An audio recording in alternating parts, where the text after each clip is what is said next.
So in my last video, I created this non-animated kind of a family tree for flies that always has like three children. So in this next version, I'm going to expand this a little bit because here one fly will have three children and each of these children will have three children and each of these will have three and so forth. But in real life, the original mother here could have like three children and then maybe sometime after have three more children and sometime after have three children again. So we kind of can do that as well. So I created this cool little animation here where the fly will fly to this dunghill here, and after sitting there for a while, some random amount of time, it will give birth to 4 flies in this case. And these 4 flies will then give birth to 4 flies after some time, but also the original mother fly will keep spawning little new flies, and we'll see it. And I have some timer on it, so it will take time. So I run this, and this is more, it needs to find the dunghill first. So now it's here.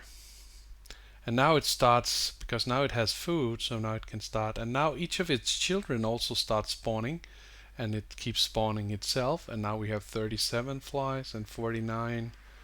And we can see that this number increases pretty heftily. So after some time we have a lot of flies, and probably at some point I'm going to run out of memory or something like that, or CPU power.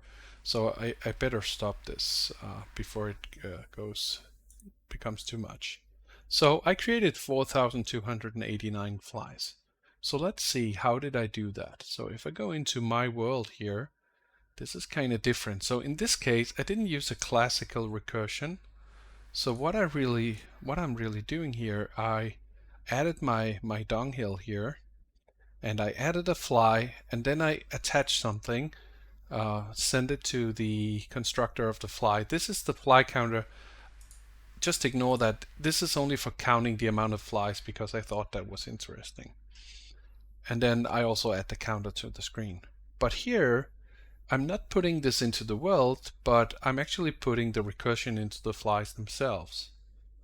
So what I'm doing is I'm having my fly here, and the fly starts replicating rapidly. So it looks like it's a for loop, like it's more like an iterative approach, but that's only just because it's an easier way to create 4 new flies instead of having to create them manually. I could have just written create a fly, create a like this get add object. I could just have done this 4 times, right? So it's just an easier way. So don't get fooled by this. It's not an iterative approach. So what I do here is I say replicate rapidly here. And it doesn't look like a recursive function because it doesn't say replicate rapidly in here. So why is this a recursive function? The reason is, and you've probably seen it already, the reason is really that as soon as the as soon as the fly finds the dunghill, which I have some code for doing here, then it starts replicating. So that means that I create one of the when I've created a new fly, it goes and finds something to eat, and then it starts replicating. So it replicates here, and then it just keeps replicating as long as it's found food, and there is a random amount of acts. And for each of the new flies that we create, they also start replicating. So each of these flies will also call this method here, which will then create new flies, which will also call this method here. And each of the flies will also keep creating new flies all of the time they're at the dunghill.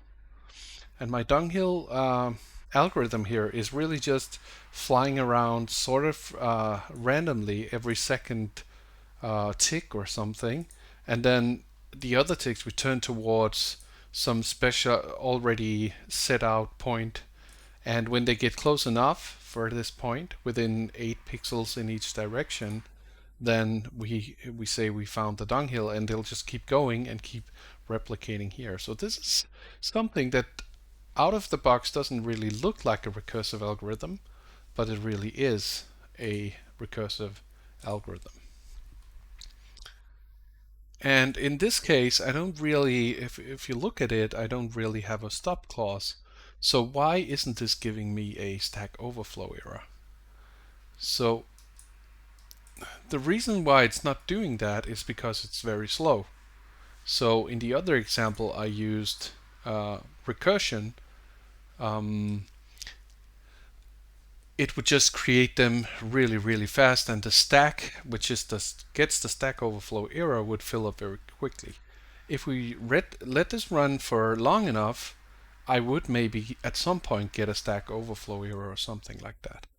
But I'm not quite sure, because I'm sure that I would run out of CPU power or memory before kind of having the ability to do that. We can try to speed it up a bit and see if we get any problems.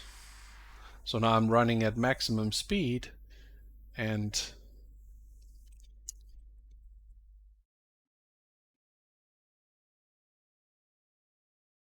yeah, it's having a hard time.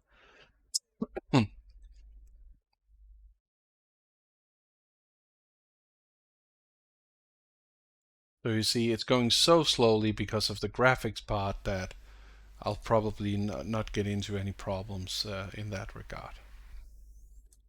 So that was just to say that sometimes something that doesn't look like a recursive method can be recursive through different layers. And this is a bit tricky, because act is actually acting like some sort of loop, something that keeps pumping this replicate, which then creates more flies, which then replicates, which create more flies, which then replicates.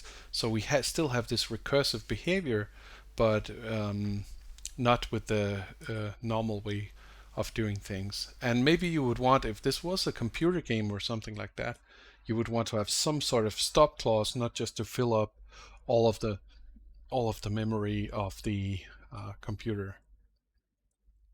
So then I only have one video left, and that's the one where I try to explain the tree drawing algorithm that I used to create this tree here. So that's for the next video.